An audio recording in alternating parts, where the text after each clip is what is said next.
Aéreos para las fuerzas militares. Doctor Pablo Felipe Robledo, muy buenos días.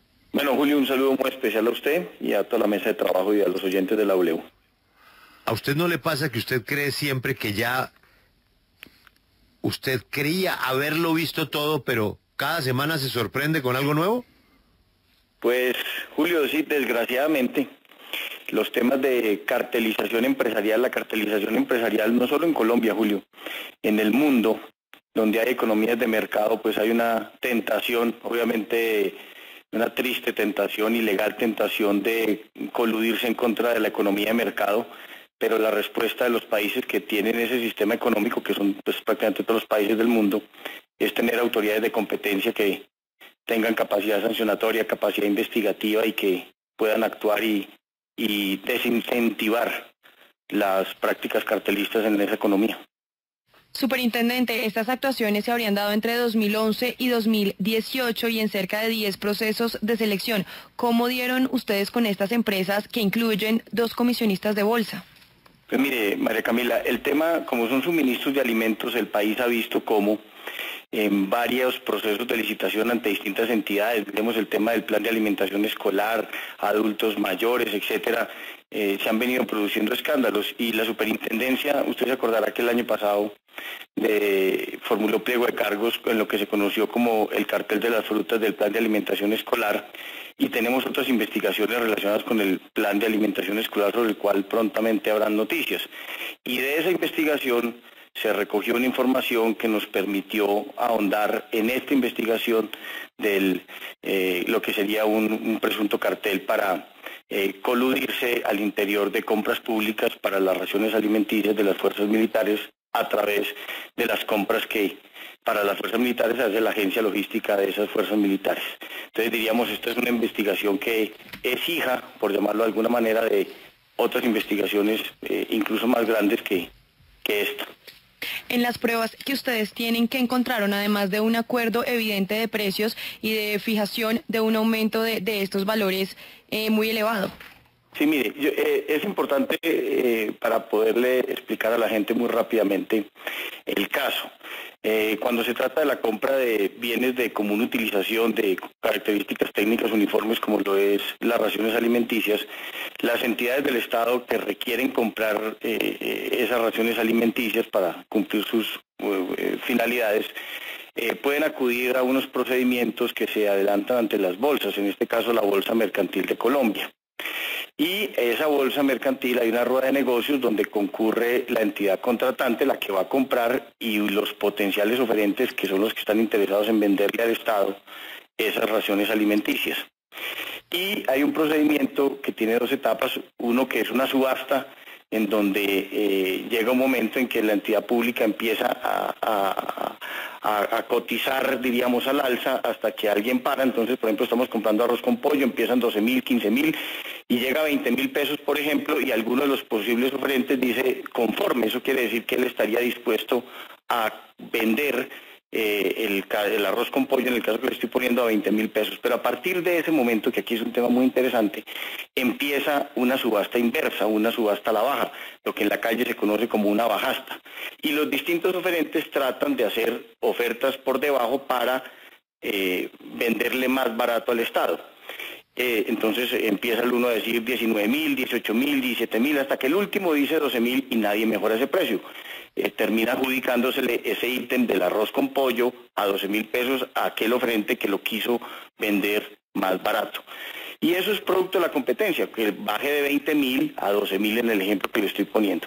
¿Qué hicieron estos señores? Estas empresas se reunían previamente. Tenemos los cuadros Excel de esas reuniones en donde oferente por oferente se decía cada cual se iba a quedar con qué ítem. Entonces uno con el arroz con pollo, el otro con el brownie, el otro con el ajiaco, el otro con el pan, etcétera, etcétera. Y al momento de presentarse el procedimiento de la rueda de negocios en la subasta y en la bajasta, alguien en la subasta decía conforme y todos habían pactado no hacer ofertas a la baja. Es decir, no competir con el que ya ellos habían seleccionado como iba a ser, diríamos, el adjudicatario de ese ítem. Y eso le evita al Estado comprar más barato y lo obliga a comprar más caro porque aniquilan la competencia. Y eso es gravísimo, pues porque obviamente los recursos del Estado se vuelven más ineficientes, el Estado termina comprando carísimo lo que puede comprar barato y puede comprar, una gente accede al patrimonio público, accede a unos negocios violando la libre competencia en detrimento de la plata, en este caso de la agencia logística, de las fuerzas militares, del presupuesto y que es la plata de los colombianos. Es que lo que el país tiene que entender es que el Estado compra alrededor de 150 billones de pesos al año en los distintos procesos de compras públicas con la plata de los colombianos. Es que son unos empresarios inescrupulosos que no solo violan las normas de libre competencia, sino que pretenden de manera ilegal apropiarse de recursos del Estado, que son los recursos que provienen de los colombianos que alimentan el presupuesto general de la nación. Precisamente hablando de eso, hay empresas recurrentes, es decir, en esta lista de cartel de refrigerios hay compañías que ya habían participado en otros carteles. Hay unas personas en Colombia que están muy metidas en el tema de la alimentación, diríamos el Grupo Almanza, hay otro que se llama el Grupo Villalobos. Ustedes vieron que ayer tal vez se entregó un señor Trujillo, etcétera. Esas personas son habituales contratistas del Estado a través de muchas sociedades de uniones temporales en los temas de alimentación.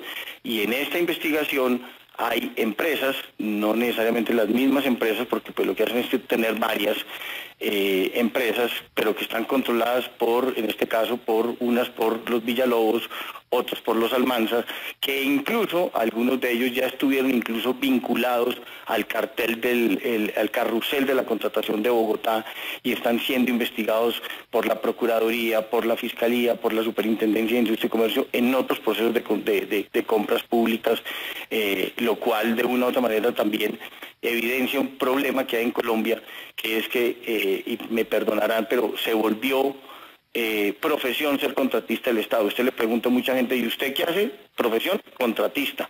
Y venden desde una aguja hasta un repuesto pues para el Challenger. Entonces, ahí tenemos un problema grave que este país tiene que solucionar, porque todas esas empresas que de una u otra manera se dedican a contratar con el Estado, muchas veces terminan conspirando en contra de la transparencia de esas compras públicas en detrimento de muchas cosas, entre ellos lo que le digo, el presupuesto de la nación. Pues el superintendente de Industria y Comercio, Pablo Felipe Robledo, gracias. Perdón, se me quedó un detallito, María Camila, con el doctor Robledo. Señor. Tiene que ver con Hidroituango. Es que él puso un trino que quisiera que me explicara. Él sugirió que las autoridades de Hidroituango, es decir, empresas públicas, gobernación y alcaldía, no sé a cuál se refería o si se refería a las tres, minimizaron el problema y con la carta al presidente lo querían disparar el problema para Bogotá. ¿A qué se refería usted con minimizaron? Pues estoy de acuerdo con el resumen que usted ha hecho. El país lo vio la semana pasada como el propio gobernador de Antioquia, cuando unos periodistas lo entrevistaron sobre el problema de Hidroituango, terminó fue regañando a los periodistas y diciéndole a los periodistas que estaban haciendo una película de terror donde no había lugar a ello, que estaban haciendo una novela donde no había lugar a ello, que lo catalogó, si mi memoria no falla, como un pequeño impasse. Y días después, pocos días después, 2-3 días después, terminan enviándole una carta al presidente de la República en donde, si usted lee bien esa comunicación, lo que deja entrever es que perdimos el control de la represa y que cualquier cosa pues que ocurra seguramente será culpa de las autoridades de desastre del orden nacional que no harán nada para evitar una tragedia.